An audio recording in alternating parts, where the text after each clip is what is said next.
안녕하세요. 김태훈 목사입니다. 빵집 목사의 뚜벅뚜벅 메시지. 오늘은 마태복음 묵상 55번째 시간입니다. 베드로가 했던 고백의 의미는 마태복음 16장 13절에서 20절의 말씀 가지고 뚜벅뚜벅 메시지 오늘도 시작하겠습니다. 자, 오늘 본문에 베드로가 고백했던 신앙 고백의 내용이 무엇입니까? 주는 그리스도시요 살아계신 하나님의 아들입니다. 라고 예수님께서 하신 질문에 고백하는 내용입니다. 주는 그리스도시요 살아계신 하나님의 아들입니다. 여러분, 이게 신앙생활의 가장 기본적이고 가장 중요한 내용 중에 하나입니다. 이 고백을 들으신 예수님께서 베드로에게 뭐래요? 바요나 시몬아, 내가 복이 있도다 라고 말씀하셨습니다. 신약 성경에서 유일적으로 한 개인에게 국한시켜서 사용된 이 말은 칭찬의 도를 넘어 여러분 타고난 하나님의 축복 선언이기도 합니다. 베드로가 받은 복의 종류는 물질적인 것에 제한은 되지 않고 하나님으로부터 친히 특별한 계시의 은총을 누린 것입니다. 영적 분별력이 복의 핵심적 요소입니다. 베드로는 교회를 세우고 섬기고 부흥시키는 복을 받았습니다. 또한 예수 그리스도를 통하여 사탄의 권세를 이김으로 구원과 천국의 복을 받게 되었습니다. 베드로는 주님을 위해서 일생을 헌신하였고 나중에는 거꾸로 십자가에 못 박혀 죽는 순교를 하지요. 자, 여러분, 이렇게 보았을 때 베드로가 했던 고백의 의미가 무엇일까요? 이게 오늘 핵심의 내용인데요. 바로 베드로가 고백했던 고백의 의미는 예수 그리스도가 하나님께서 이스라엘 백성들에게 보내주시겠다고 약속하신 뭐다? 구원자라는 것입니다. 베드로는 예수 그리스도에게 당신은 하나님이 약속하신 나의 구원자입니다 라고 고백하였습니다. 신앙은 예수가 구원자임을 믿고 입으로 고백하는 것입니다. 우리도 베드로와 같은 고백을 한다면 주께서 우리들에게 네가 복이 있도다 라는 축복의 선언을 듣게 될 것입니다. 자, 그렇다면 이제 더 본격적으로 한 단계 업그레이드해서 들어가 볼 때 베드로가 복이 있는 자가 된 이유가 무엇인가, 그것에 대해서 한번 살펴보겠습니다. 베드로가 복이 있는 자가 된 이유, 그것을 세 가지로 오늘 본문에서 찾아볼 수 있어요. 첫째로 예수를 바로 알았기 때문입니다. 예수님을 바로 알았기 때문이죠. 17절에요. 예수께서 가라사대 바요나 시몬아 내가 복이 있도다. 이를 내게 알게 한 이는 혈육이 아니요 하늘에 계신 내 아버지시니라. 믿음 가운데 가장 중요한 것은요, 예수가 누구인지 바로 아는 것입니다. 그래서 예수님께서 제자들에게 그 분명한 인식을 알아보고 싶었던 거죠. 관심은 제자들이 예수에 대해서 어떻게 생각하는지 알고 싶었습니다. 이때 시몬 베드로가 주는 그리스도시요 살아계신 하나님의 아들이십니다 고백을 했습니다. 고백을 들은 예수님은 시몬아 내가 복이 있도다 축복하시지요. 예수께서 복을 주신 이유는 예수를 바르게 알고 믿었기 때문입니다. 여러분, 신앙생활의 가장 기본적이고 중요한 내용이라는 거죠. 예수를 아는 사람은 많으나 바로 아는 사람은 많지 않습니다. 지식 중에 지식은 하나님을 아는 지식입니다. 무식 중에 무식은 하나님을 모르는 것입니다. 하나님을 아는 지식이 지식의 근본입니다. 하나님이 주신 지식은 알수록 행복해집니다.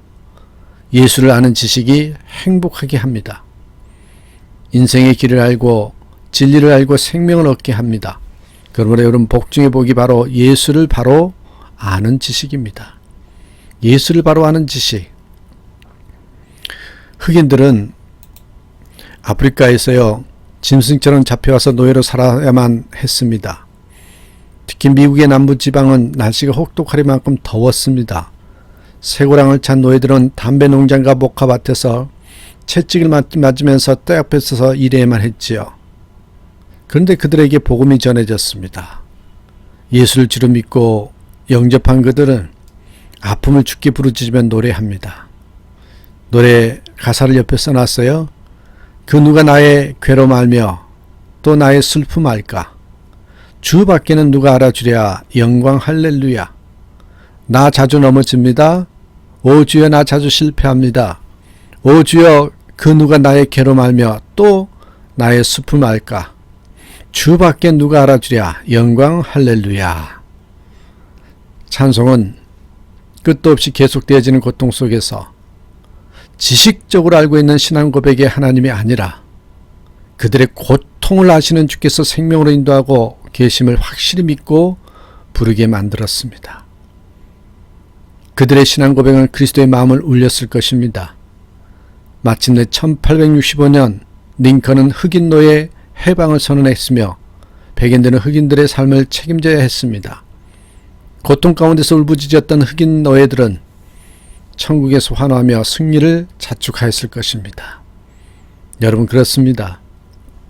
바로 베드로가 복이 있는 이유, 예수님을 바로 알았기 때문에 그렇습니다. 신앙생활하면서 복 중의 복일, 예수님을 알되 바로 아는 것입니다. 그런 저와 여러분 되시길 간절히 축복합니다. 두 번째입니다. 두 번째로 우리가 보아야 될 것이 이 베드로가 복이 있는 자가 된 이유가 요 18절에 나와 있는데요. 음부의 권세를 이기기 때문입니다.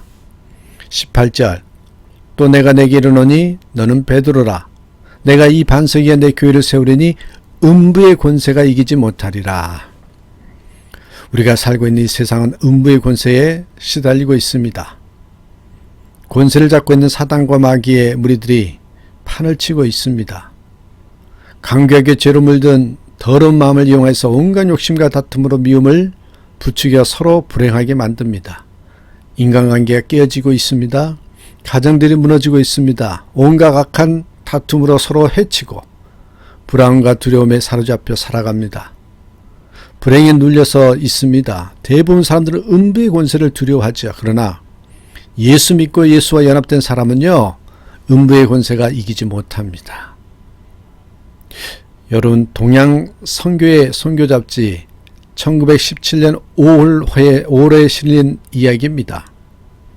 1917년 충남 홍산 성결교회 교육자는 전성훈 전도사였습니다. 전 전도사는 어느 날 한 어린아이가 자기에게 나와서 기어오르는 것을 힘을 다해 뿌리치는 꿈을 꾸었는데 이런 꿈이 계속 3차례나 꾸어지더랍니다. 꿈을 깨고 나서 전 전도사는 귀신이 누군가를 괴롭히고 있다고 생각했습니다. 조금 있으니 신자 한 사람이 매우 아파서 열흘이나 아무것도 먹지 못하고 거의 죽어가고 있다는 소식이 들려왔습니다. 전 전도사는 그 집에 가서 그를 위해서 기도했습니다. 10여 분 후에 그 신자가 깨어났어요. 그런데 그 신자가 힘이 얼마나 센지 몇 사람이 붙잡아도 제할 수 없을 정도였습니다. 소리도 고래고래 질렀습니다. 그러기에 3시간 이상이나 했습니다. 전 전도사는 그 신자의 아내에게 죄를 지은 것이 없는지 물었지요. 죄를 지으면 사탄이 그 죄를 통해서 그 사람을 지배하기 때문이라고. 그랬더니 그의 아내는 장인의 채소를 팔면서 사람들을 속였다고 자백하고 하나님께 용서를 구했습니다. 전 전도사는 그 신자의 머리에 손을 얹고 큰 소리로 나사렛 예수 이름으로 명하노니 이 사람에게서 나올지어다 라고 명령했습니다. 환자는 잠시 조용해졌지만 곧 귀신이 다시 환자에게 들어갑니다. 전 전도사는 또 한 번 예수의 이름으로 귀신에게 나가라고 명령했습니다. 두 번째 기도를 마치자 이번에는 잠시 환자는 잠잠해졌습니다. 하지만 곧바로 다시 귀신이 다시 환자에게 들어갔어요. 이때 전 전도사는 갑자기 꿈 생각이 났습니다. 그래서 귀신을 향하여 너는 내 꿈속에 내게 오지 않았느냐? 물으니 그 귀신은 그렇다. 나는 3차례 내게 들어갔다. 그렇게 대답하는 겁니다. 전 전도사는 다른 사람에게 함께 기도해 줄 것을 요청했고 온 힘을 다해서 귀신에게 나가라고 명령했습니다. 그러자 귀신은 떠나갔고 다시는 돌아오지 않았답니다. 며칠 동안의 휴식 끝에 그 신자는 건강을 회복했습니다. 이를 계기로 하나님의 살아계심이 나타나 그 교회는 그 후에 크게 부흥됐다라는 내용입니다. 음부의 권세를 깨뜨릴 수 있는 능력은 오직 예수께만 있습니다. 예수께서 십자가에서 인류의 죄값을 대신 지불하심으로 음부의 권세를 이기셨습니다. 음부의 권세를 이기니 복이 있는 자가 된 것이죠. 사랑하는 여러분, 우리에게는 그런 권세가 있습니다. 그 권세를 누리는 저와 여러분 되시길 간절히 축복합니다. 세 번째입니다. 여러분, 베드로가 복 있는 자가 된 이유, 천국 열쇠를 얻었기 때문입니다. 19절에요.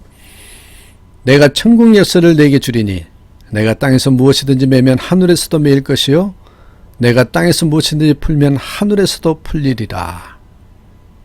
예수께서 완전한 신앙 고백을 한 베드로에게 천국을 열고 닫는 열쇠를 주셨습니다.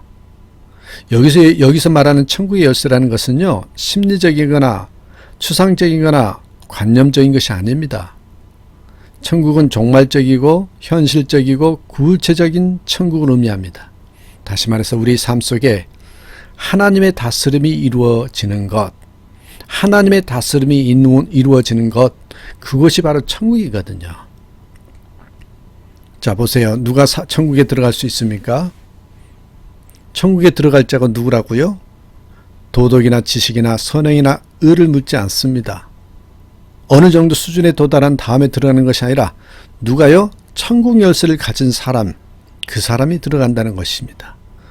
그래서 옆에 써놨습니다. 천국 열쇠는 그리스도를 살아계신 하나님의 아들로 믿는 믿음입니다. 이 믿음으로 천국에 들어가 복된 자가 될 수 있는 거죠. 그리스도를 살아계신 하나님의 아들로 믿는 믿음, 이게 천국 열쇠라는 걸 기억해 주십시오. 유엔 사무총장을 지낸 하마 슐트라는 분이 계셔요. 이분의 이야기로 마치겠습니다. 이 세계 분쟁의 해결 등 유엔의 위상을 높이는 데 큰 공헌을 한 인물입니다.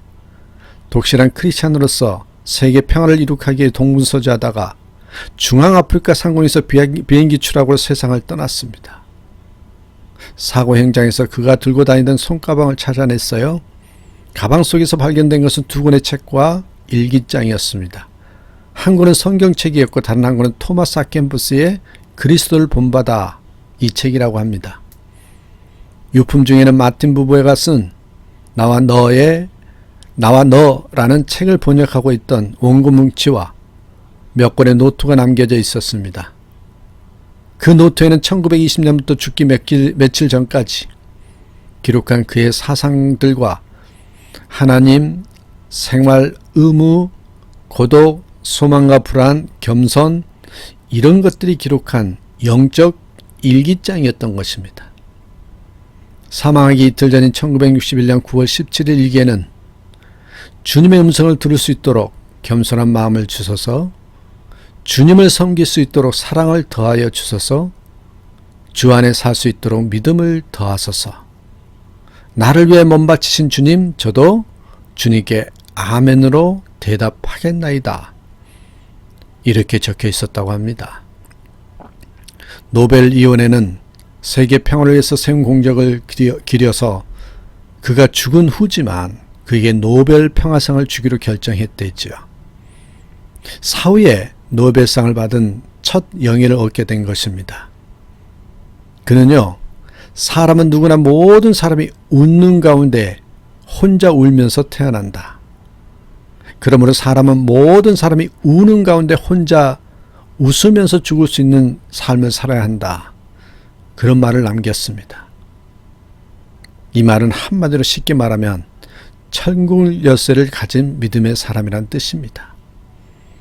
사랑하는 여러분, 누구에게 복이 있다고 하셨습니까? 예수 그리스도를 바른 고백으로 확실히 아는 자입니다. 음부를 이긴 권세를 가진 자입니다.